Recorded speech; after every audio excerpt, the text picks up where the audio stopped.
আপনার কি কখনো মনে হয়েছে একটা মানুষ 24 ঘন্টা না ঘুমিয়ে না থেমে শুধু নিজের দুই হাতের জোরে আকাশ ছুঁতে চেয়েছে? না, এটা কোনো রূপকথার গল্প নয়। এই গল্প এক নারীর। অস্ট্রেলিয়ার ছোট্ট এক শহরে থাকে অলিভিয়া ভিনসন। একদিন সন্ধ্যাবেলা রান্নাঘরে বসে চা খেতে খেতে তার স্বামী বললেন, জানো, কেউ একজন 24 ঘন্টায় 4081টা পুল আপ করেছে। অলিভিয়া তখন হেসে উঠেছিলেন, ভাবছিলেন মানুষ কি আদৌ এমন কিছু করতে পারে? কিন্তু সেই হাসির মাঝেই জন্ম নিল একটা ভাবনা, একটা চ্যালেঞ্জ, একটা অসম্ভবকে সম্ভব করার ইচ্ছে।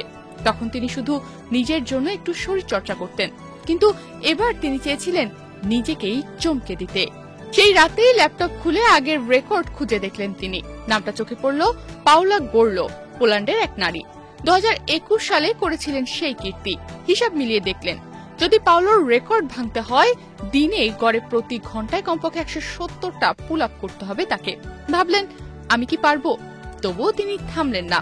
পরের দিন থেকে শুরু করলেন কঠোর অনুশীলন। সকাল হোক বা রাত, তার হাত ছিল 12টায়, পা ছিল মাটিতে, আর মন ছিল আকাশে আর আকাশ ছোঁয়ার। 3 মাস পর তিনি তৈরি হলেন। রেকর্ড করতে চলেছেন প্রথমবারের মতো। কিন্তু বিধিবাম, মাত্র 12 ঘন্টা যেতেই বা হাতে ভয়ানক ব্যথা শুরু হয় তার। সেই ব্যথাই তাকে থামিয়ে দিয়েছিল। এমন ভাবে থামালো যেন শরীরই বলল, আজ না। এরপর তিনি অনেক কেঁদেছিলেন, মন ভেঙে গিয়েছিল তার, তবুও ইচ্ছা ভাঙেনি। এরপর 2 মাস বিশ্রাম নিলেন তিনি, চিকিৎসা করালেন, আবার বার ধরলেন। এবার আর থামাথামি নেই, যেন শরীর না পারলেও মনের মধ্যে আগুন লেগে গেছে অলিভিয়ার মনে। দ্বিতীয়বার যখন চেষ্টা করলেন, তখন 19 ঘন্টা পেরোতেই তার মাথা ঘুরে উঠল, বমি ভাব শুরু হলো।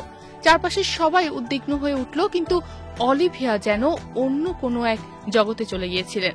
তিনি ভাবছিলেন না তার পেশির ব্যথার কথা বা অন্য কোনো কথা। তিনি শুধু ভাবছিলেন, আর একটু চেষ্টা করলেই তিনি ছুঁতে পারবেন গিনেস ওয়ার্ল্ড রেকর্ড। শেষমেশ যখন কাউন্টার থামলো, তখন তার স্কোর ছিল 7079, তার আগের রেকর্ডের প্রায় দ্বিগুণ। আর সাথে সাথে তার নাম উঠে গেল গিনেস ওয়ার্ল্ড রেকর্ডসে। এই কঠোর পরিশ্রমে কিন্তু তার সবচেয়ে বড় জয় ছিল অন্য জায়গায়। তিনি নিজেকেই হারিয়েছিলেন আর নিজেকেই খুঁজে পেয়েছিলেন। এই গল্পটা শুধু অলিভিয়ার না, এটা আমাদের সবার জন্য, যারা কখনো ভেবেছি আমাদের পক্ষে সম্ভব নয়। অলিভিয়া আমাদের শেখায় শরীর ক্লান্ত হতে পারে, কিন্তু ইচ্ছের কোনো থামাথামি নেই। তনিমা রহমান, বাংলাদেশ প্রতিদিন।